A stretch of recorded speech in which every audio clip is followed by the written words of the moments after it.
अगर तुम खुश हो कि तुम आज चंगे हो या तुम्हें बरकत मिली है, अगर कल बरकत नहीं रहेगी तो फिर क्या करोगे? तुम सबकी खुशी का कारण यह होना चाहिए कि तुम सब लोग जो जीसस क्राइस्ट के हो स्वर्ग जा रहे हो।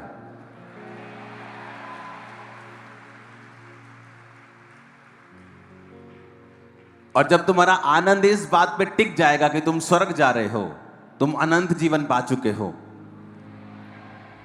फिर इस दुनिया की कोई भी अटैक, क्योंकि शैतान देखता है अगर तुम पैसे से प्यार करते हो परमेश्वर से भी ज्यादा, तो वो तुम्हारे पैसे के ऊपर अटैक करता है।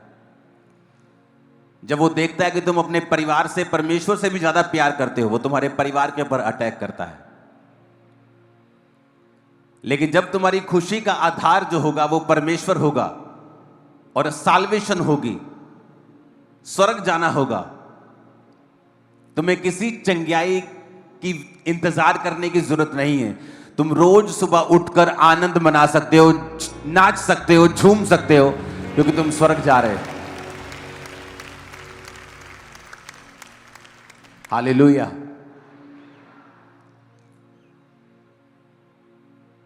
आज जो आत्मा ने आपको मैसेज दिया, आते ही प्रार्थना में आपने सुन लिया होगा, क्योंकि मैं वो तैयार करके नहीं लेके आता हूं। आवाज आ रही है सबको? पीछे हाथ हिलाओ, लास्ट में। ओके।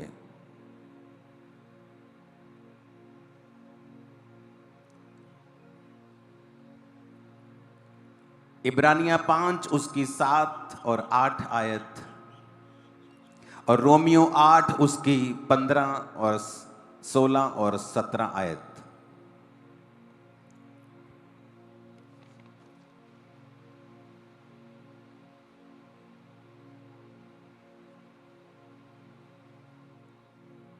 इन दोनों आयतों को फिर से मैं बोलूंगा। इब्रानियों 5 उसकी 7 से 8 और रोमियो 8 उसकी 15 से 17 आयत।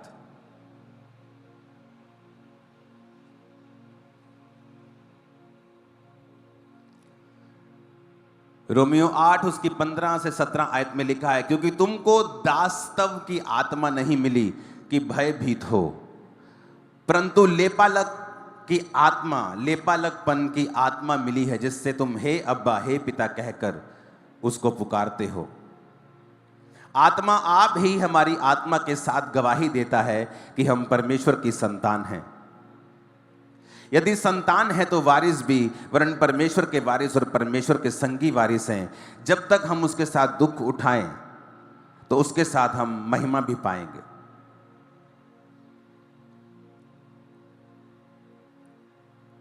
आज का वचन आपको बड़े ध्यान से समझना पड़ेगा।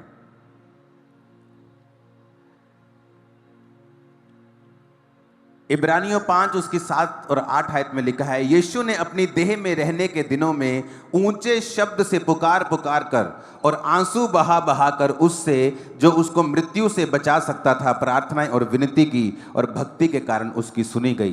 पुत्र होने पर भी उसने दुख उठा उठा कर आज्ञा माननी सीखी।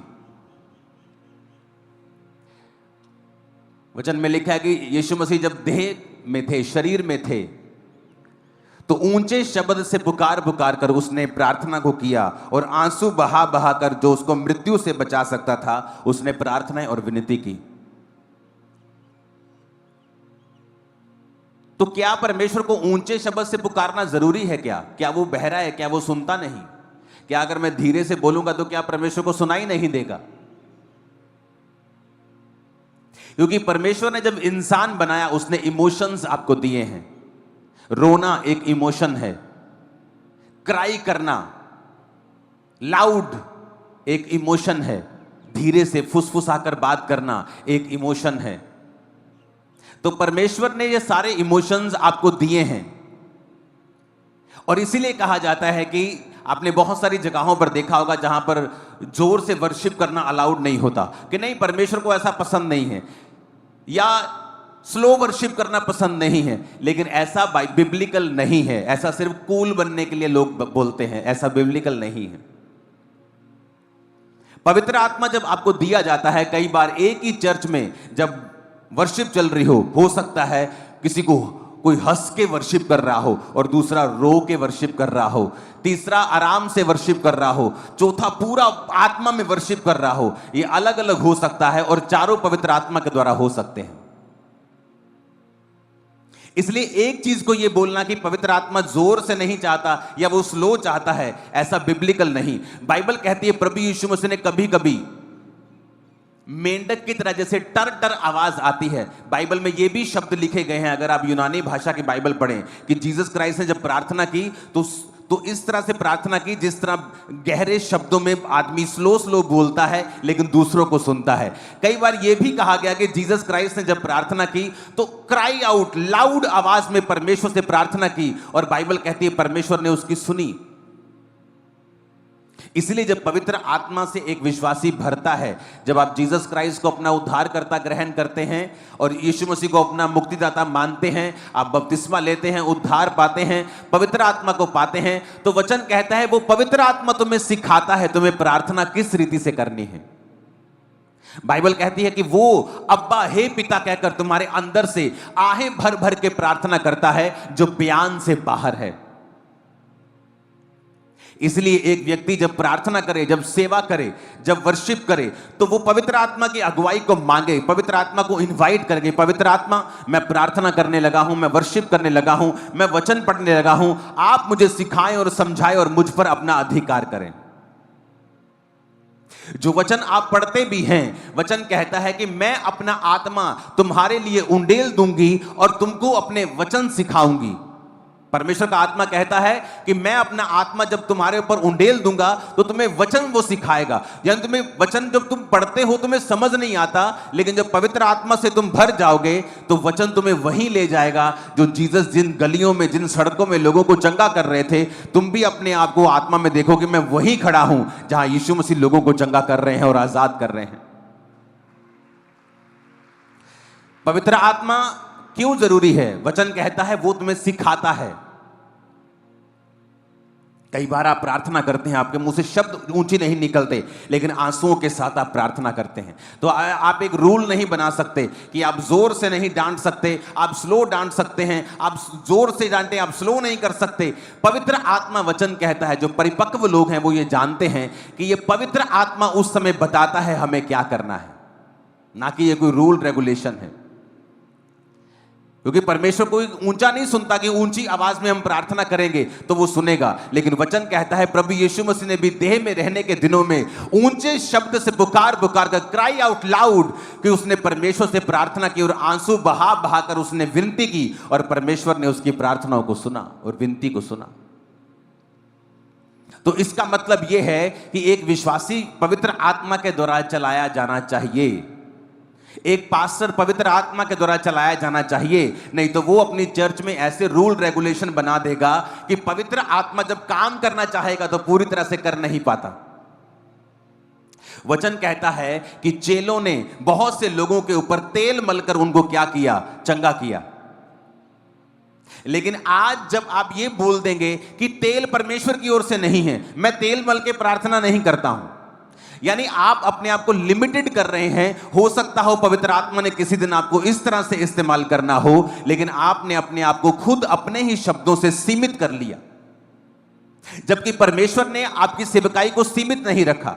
कई जगह बाइबल कहती है परमेश्वर ने जब अंधे को देखा तो थूका और थूक से मिट्टी को गीला किया और उस मिट्टी को उस अंधे की आंखों पर लगाया और कहा जा और धो, शालों के कुंड में धो ले, और वो देखने लगा।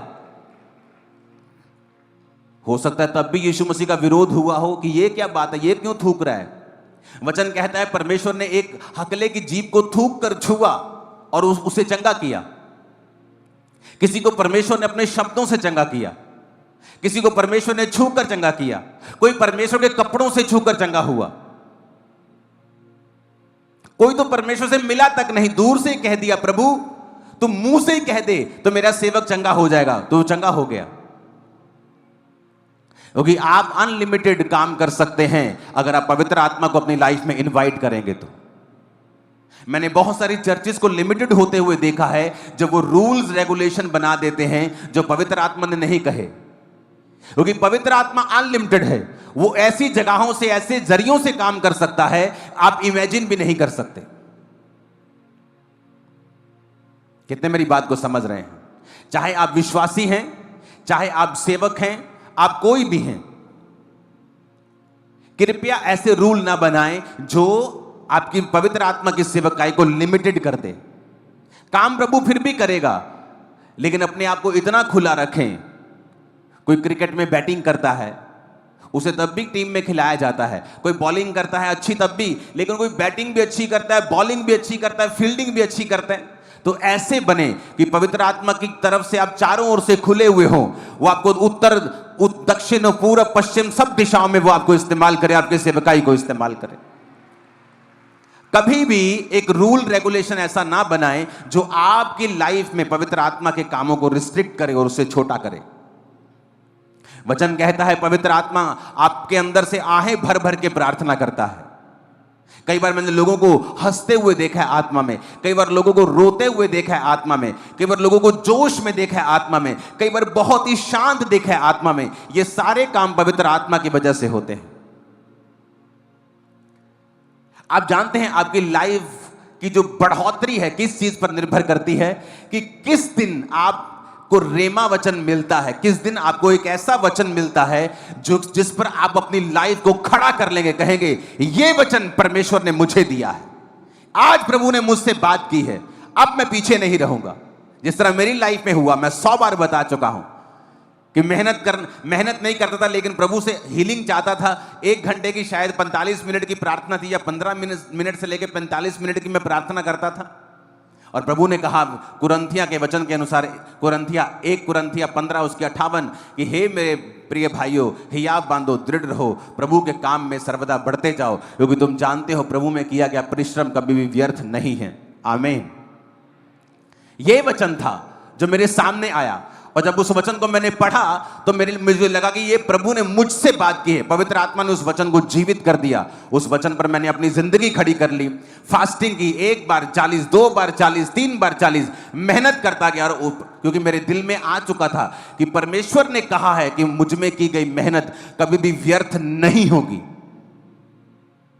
हालेलुया। इसकी हवा सीधा मेरे फेस पे करो, ऊंची आवाज में हालेलुया बोलो जरा। कितने इन बातों को समझ रहे हैं? एक व्यक्ति परमेश्वर को जानता था, बस प्रभु को जानता था और एक आम विश्वासी था। और उन समयों की मैं बात कर रहा हूं जो समय आज तक का दुनिया का सबसे डिप्रेशन से भरा हुआ समय था। वर्ल्ड वॉर 1, वर्ल्ड वॉर 2,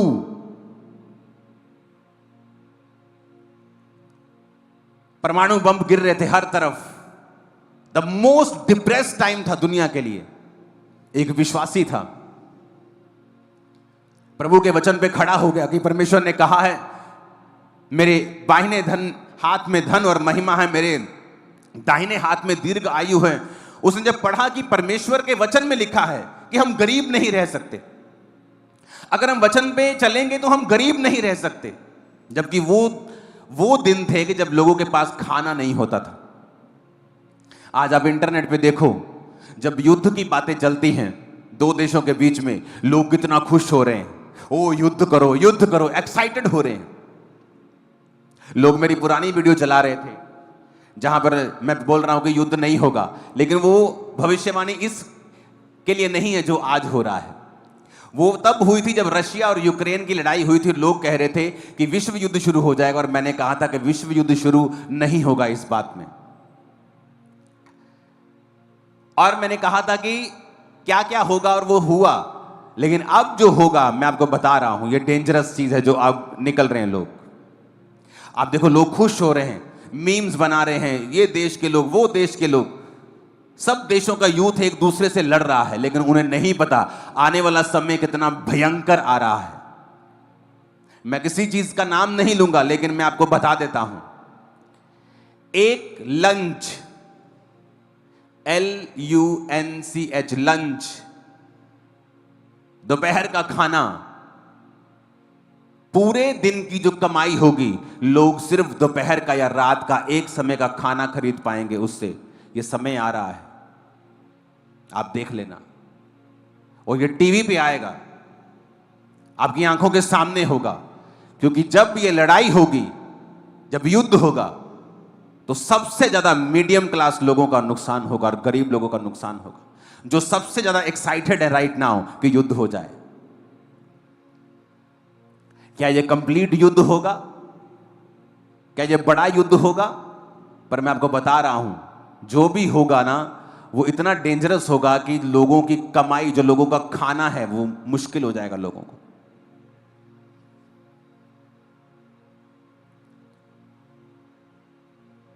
दो 2015 से मैं आपको एक प्रोफेसी कर रहा हूं। उस एक सेकंड प्रोफेसी लंबी थी, लेकिन मैं चाहता नहीं मैं लंबा अभी जाऊं।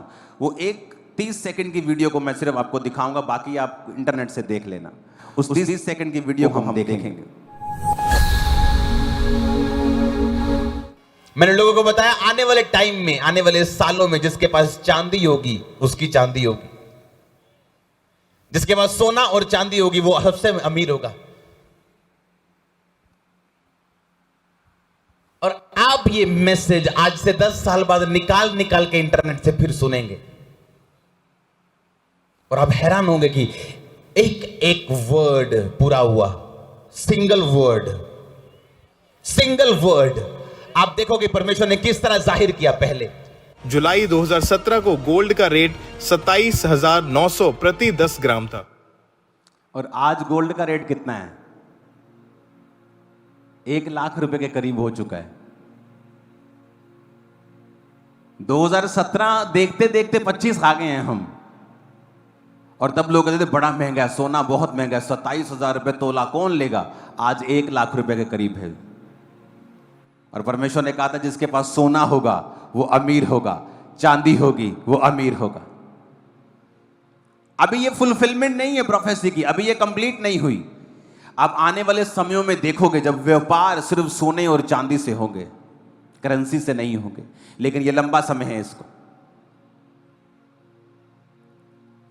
और ये चीजें, ये जो बढ़ोतरी है, इस बात का सबूत है कि आपको एक एक चीज बताई जा रही है कि फ्यूचर में किस चीज की वैल्यू होगी। वो जमीनों की वैल्यू होगी, खेती की जमीन की वैल्यू होगी, सोने की वैल्यू होगी, चांदी की वैल्यू होगी, जानवरों की वैल्यू होगी। अगर आपके बैंक में 27,000 पड़े थे 2017 को, तो वो अगर आप उसकी कैलकुलेशन करेंगे तो 30,000 के करीब भी आपको मिलेंगे नहीं 8 साल बाद भी, अगर आप ब्याज लगाएंगे तो। लेकिन अगर आप वो सोना लिया होता, उस बात को आपने समझ के, तो वो 1 लाख हो चुका होता। अब जो होने वाला है मैं आपको बता रहा हूं, युद्ध छोटा हो, स्ट्रेटेजिक चीजों के साथ हो, एक खास जगह के ऊपर करे कोई, लेकिन मैं आपको इसका रिजल्ट बता देता हूं। एक लंच, पूरे दिन की कमाई के साथ सिर्फ एक लंच आया करेगा। और मैं ये भी बता दूं कि इस देश में ये हालत नहीं होगी इतनी बुरी। इसलिए नहीं कि मैं इस देश का वासी हूं, नहीं, मैं आपको बता रहा हूं मैं ऐसा नहीं हूं। मैं सबसे प्यार करता हूं, लेकिन मैं आपको बता रहा हूं कि फ्यूचर में डेंजरस चीजें शैतान लेकर बैठा है। और कृपया प्रार्थना करें कि परमेश्वर शांति बनाए रखे। उससे हो सकता है जो चीज बड़ी होनी है वो छोटे पे टूट जाए और खत्म हो जाए। क्योंकि मैंने लंच को देखा है और फुल डे की वेज को देखा है।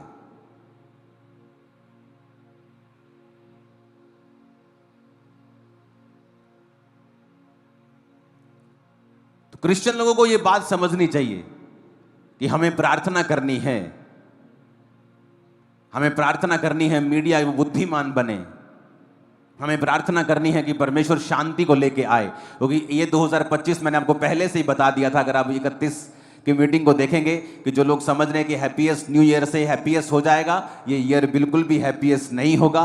क्योंकि घटनाएं होती रहेंगी पूरा साल, जो मार्केट को, शेयर मार्केट को अप डाउन करती रहेंगी और जो लोगों की इकोनॉमी को नीचे करती रहेंगी और अलग अलग चीजें होती रहेंगी, घटनाएं होती रहेंगी। क्रिश्चियन लोग अगर आप ये बात को समझ जाएंगे, ये साल अगर आप फास्टिंग, प्रेयर, बाइबल रीडिंग करेंगे जितना आपने पहले कभी नहीं किया, ये साल आपकी एक ऐसी नींव पड़ जाएगी जो आने वाली जनरेशन तक आपकी हेल्प करेगी। और ये यादगार साल होगा आप लोगों के लिए कि इस साल मैं परमेश्वर में फास्टिंग करना शुरू किया था, मैं परमेश्वर में प्रार्थना करना शुरू किया था। आने वाले समय में ये बात मेरी लिख लेना, फोर्सफुली आपको प्रार्थनाएं करनी पड़ेगी। ऐसा ऐसा ऐसा माहौल बन जाएगा, आपको प्रार्थना करनी पड़ेगी।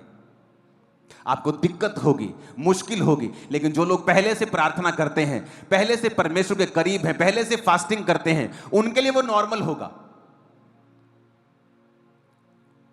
जब कोविड आया तो लोगों को बड़ी दिक्कत हुई, मर गए, डिप्रेस हो गए। मेरे लिए कोई प्रॉब्लम नहीं थी क्योंकि मैं तो जीता ही वैसे था। यहां चर्च से घर, घर से चर्च, ऑफिस, काम, ये मेरी लाइफ थी। तो मेरी लाइफ बिल्कुल बदली नहीं क्योंकि मैं पहले से ही परमेश्वर की परफेक्ट विल में चल रहा था, तो मुझे कोविड से कोई दिक्कत नहीं हुई। आज भी मेरा लाइफस्टाइल वही है, क्योंकि जब आप अपना लाइफस्टाइल होली स्पिरिट के बनाए हुए, क्योंकि मेरी ये कॉलिंग है, आपकी कॉलिंग अलग है।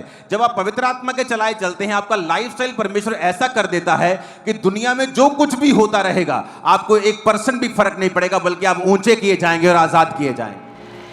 मैं आपको बता रहा हूं क्योंकि ये पवित्र आत्मा आपको बताएगा। अब उस व्यक्ति की बात करें, जब युद्ध हुए, जब युद्ध के समय चल रहे थे, तो उसने एक वचन पढ़ा कि परमेश्वर कहता है कि अगर तू अपने टाइट को, अपने दशवांत को बोएगा तो मैं तुझे इतनी बरकत दूंगा कि तेरे रखने के लिए जगह नहीं होगी। वो कहता, हां, क्या ये वचन आज पूरा हो सकता है? इस सिचुएशन में जब युद्ध हो रहे हैं, इस सिचुएशन में जो दुनिया के पास खाने के लिए नहीं है, क्या यह वचन आज पूरा हो सकता है?